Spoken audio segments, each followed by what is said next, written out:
பொருளுக்கு அலைந்திடும் பொருளற்ற வாழ்க்கையும் துரத்துதே. உன் அருள் அருள் அருள் என்று அலைகின்ற மனம் இன்று பிதற்றுதே.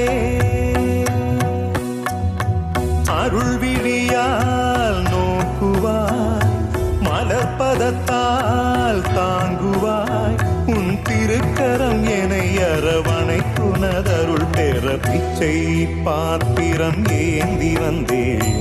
ஐயனே என் ஐயனே, பிண்டம் என்னும் எலும்பொடு சதை நரம்புதிரமும் அடங்கிய உடம்பு எனும் பிச்சை பாத்திரம் ஏந்தி வந்தேன்.